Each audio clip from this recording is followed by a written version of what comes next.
इस वक्त आप देख रहे हैं खास कार्यक्रम खास खबर और आपके साथ मैं हूं मोहम्मद कमर खान। उत्तर प्रदेश में राज्यसभा चुनाव को लेकर घमासान तेज है। मायावती और अखिलेश यादव में तकरार को लेकर सियासी पारा लगातार चढ़ता ही जा रहा है। अब मायावती डैमेज कंट्रोल में लगी हुई हैं, तो वहीं अन्नू टंडन के सपा में शामिल होने के बाद राजनीति एक अलग रुख लेती नजर आ रही है। ऐसे में जिस तरह देखा जाए राज्यसभा चुनाव को लेकर जो घमासान मचा, उस बीच मायावती का हाल ही में एक बयान सामने आया था। उसमें कहा गया था कि सपा को हराने को लेकर बीजेपी का समर्थन भी कर सकती हूं। वहीं अब डैमेज कंट्रोल की बात मायावती की तरफ से निकलकर सामने आ रही है, सफाई देती नजर आ रही है कि राजनीति से संन्यास ले लूंगी लेकिन बीजेपी का समर्थन नहीं करूंगी। तो वहीं मरवाही उपचुनाव को लेकर भी बात की जाए तो यहां सीधा मुकाबला कांग्रेस और बीजेपी के बीच है। इसके बावजूद मरवाही की राजनीति जोगी कांग्रेस के इर्द गिर्द घूम रही है।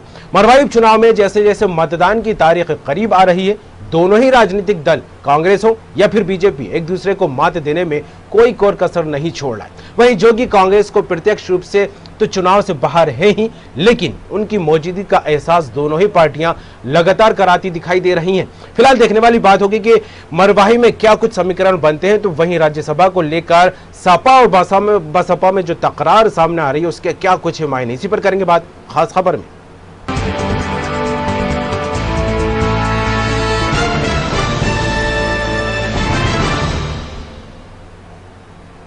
खास खबर में सबसे पहले बात करेंगे उत्तर प्रदेश को लेकर। राज्यसभा चुनाव के दौरान बसपा में बगावत के लिए समाजवादी पार्टी को जिम्मेदार ठहराते हुए बदला लेने की बात करने वाली मायावती डैमेज कंट्रोल करती दिखाई दे रही हैं।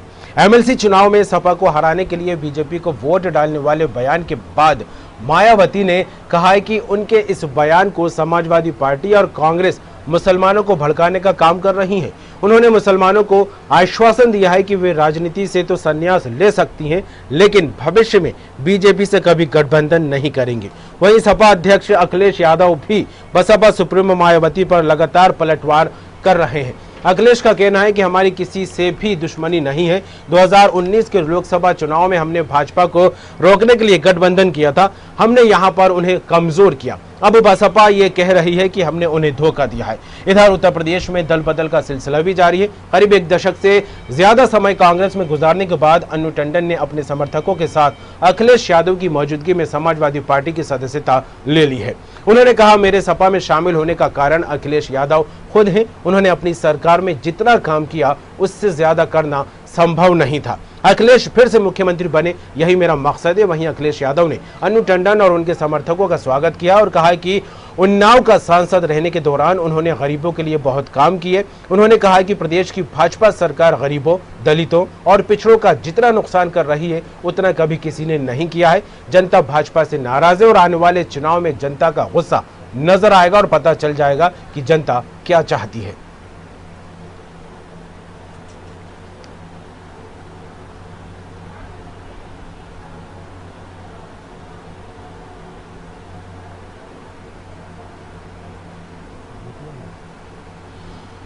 और खबर पर बात करेंगे, हमारे साथ जुड़ रहे स्टेट एडिटर आरसी भट्ट साहब लखनऊ से। भट्ट साहब, बात की जाए राज्यसभा चुनाव को लेकर घमासान तेजी, सियासी पारा लगातार चढ़ता जा रहा है, लेकिन इस सियासी घमासान के बीच जिस तरह से बुआ और बबुआ में तकरार की खबरें निकलकर सामने आई और बयान के बाद एक और बयान मायावती का सामने आया है, इसमें डैमेज कंट्रोल करती दिखाई दे रही है। जिस तरह से उन्होंने बीजेपी का समर्थन करने की बात कही थी, अब वो कुछ अलग अंदाज में बात कहती नजर आ रही है।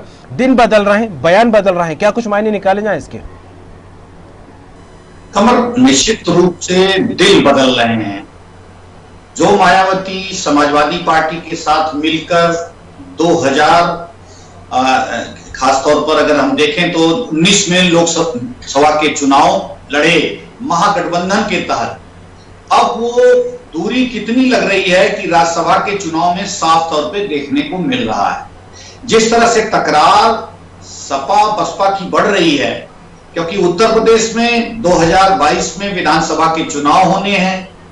अगर बहुमत नहीं मिलता है किसी दल को तो निश्चित रूप से जो दल एक साथ आने वाले हैं, अगर भारतीय जनता पार्टी के खिलाफ, तो उसमें अगर दूरी रहेगी तो निश्चित रूप से कहीं ना कहीं फिर सरकार बनने में मुश्किल आएगी। लेकिन फिर भी जिस तरह से उत्तर प्रदेश में जो राज्यसभा के चुनाव हुए हैं अभी, उस राज्यसभा के चुनावों को लेकर कहीं न कहीं जो तलखी बनी है जी सपा बसपा में, उसके साथ साथ फिर अखिलेश और मायावती में, वो ये लगातार देखने को मिल रहा है। भाजपा के ऊपर हमला करने के बजाय मायावती समाजवादी पार्टी के ऊपर ज्यादा हमला कर रही हैं। उन्होंने जैसे ही अखिलेश यादव ने निर्दलीय प्रत्याशी को समर्थन देने की बात कही समाजवादी पार्टी ने राज्यसभा के चुनाव में, तो वो बिफर पड़ी। उन्होंने बड़े आरोप लगा दिए समाजवादी पार्टी पर। अब जिस तरह से 10 सीटें निर्विरोध क्लियर हो गई राज्यसभा की, उसमें 8 सीटें भारतीय जनता पार्टी की, 1 सीटें समाजवादी पार्टी की और 1 सीटें जिसके लिए जद्दोजहद चल रही थी वो बहुजन समाज पार्टी के खाते में गई। तो ये जो रस्साकसी चल रही थी उससे कहीं ना कहीं अखिलेश यादव और मायावती में भी जुबानी जंग हुई है। हालांकि अखिलेश यादव अपने आप को संयत रख रहे हैं, लेकिन फिर भी मायावती लगातार हमले कर रही हैं और उन्होंने सीधे तौर पर कहा कि जिस तरह से इसको ये दिखाने की कोशिश की गई कि हम भारतीय जनता पार्टी को आगे चलकर समर्थन दे सकते हैं या उनके साथ हो सकते हैं, लेकिन राजनीति में हम संन्यास ले लेंगे जी, लेकिन कभी बीजेपी के साथ नहीं जाएंगे। क्योंकि मायावती को मालूम है कि उत्तर प्रदेश में 22 में चुनाव होने हैं, उसमें पार्टी बड़ी मजबूती से लड़ने जा रही है। उसके साथ साथ उत्तर प्रदेश में जो मुस्लिम वोट बैंक है उसको भी मायावती कहीं न कहीं अपने पाले में करने की कोशिश कर रही हैं और दलित मुस्लिम का और पिछड़ों का एक गठजोड़ बनाने की कोशिश कर रही हैं। उससे कहीं न कहीं भ्रम की स्थिति पैदा हो गई। ये स्थिति को देखते हुए कहीं न कहीं अब मायावती बहुत संयत नजर आ रही हैं, लेकिन समाजवादी पार्टी पर लगातार हमलावर है और इधर कहीं न कहीं अखिलेश यादव भी लगातार एकला चलो की राह पे चल रहे हैं और अपने कुनबे को बढ़ाने की कोशिश कर रहे हैं। आज उसी कुनबे को बढ़ाने के लिए उन्होंने अनु टंडन जो उन्नाव की पूर्व सांसद रही हैं और उनको समाजवादी पार्टी ने शामिल किया है और बहुत ही सीधे तौर पर उन्होंने भारतीय जनता पार्टी पर हमला किया। जी बिल्कुल भट्ट साहब, बयानों की बात हो, मुद्दों की बात हो या फिर जो सबसे बड़ा बात रहती है वो है वोट बैंक। वोट बैंक की बात की जाए तो कहीं ना कहीं इन सब के पीछे एक जो सबसे बड़ी और सबसे दूर की जो सोच होती है राजनीतिक पार्टियों की, उसको लेकर आगे बढ़ते दिखाई देते हैं। और यहाँ पर उत्तर प्रदेश में अगर देखा जाए तो वो दूर की सोच जो है 2022 है, उसको लेकर तमाम राजनीतिक दल जो है अपने अपने स्तर पर तैयारियां करते दिखाई दे रहे हैं और अभी राज्यसभा को लेकर घमासान है, आगे 2022 की तैयारी को लेकर भी तस्वीरें बदलेंगी। लेकिन अभी त्रिकोणीय बात यहां पर उत्तर प्रदेश में नजर आ रही है, सपा बसपा और बीजेपी के बीच, लेकिन कांग्रेस दूर दूर तक नजर नहीं है। क्या कहें इसे लेकर? देखिए, कांग्रेस की स्थिति कमर उत्तर प्रदेश में बहुत ही दयनीय है। उसका जो बेस वोटर है वो कांग्रेस में अब नहीं रहा है। अब कांग्रेस कहीं ना कहीं संघर्ष कर रही है चौथे स्थान पर आने के लिए मजबूती से कि वो चौथे स्थान पर मौजूद रहे, क्योंकि उसके पास दहाई के हिसाब से भी विधायक नहीं है। 2022 में कमान चूंकि प्रियंका गांधी के पास रहेगी। अजय कुमार लल्लू उत्तर प्रदेश के कांग्रेस अध्यक्ष हैं, बहुत कोशिश कर रहे हैं, लगातार जन आंदोलन खड़ा कर रहे हैं, लगातार तमाम जो उत्तर प्रदेश में कानून व्यवस्था की बात करें या महिलाओं पर यौन शोषण और अत्याचार की बात करें, हर जगह वो अपना प्रभाव छोड़ने चले जाते हैं।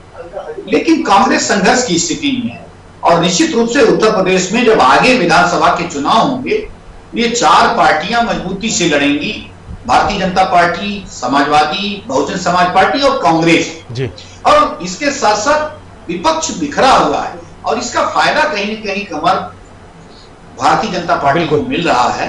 भारतीय जनता पार्टी ने अभी जो चुनाव होने जा रहे हैं उसमें बड़ी शिद्दत और मजबूती के साथ जो है तो कांग्रेस की जो स्थिति जी, कांग्रेस की जो स्थितियों से देखकर ये माना जाए कि अब लोग कांग्रेस में हताश हो रहे हैं, इसलिए दल बदल कर रहे हैं और एक बड़ा उदाहरण निकलकर सामने आया है अनु टंडन का। क्या कहें इसे लेकर? निश्चित रूप से देखिए, एक दल से दूसरे दल में जाना व्यक्तिगत अपना एक स्वार्थ भी होता है।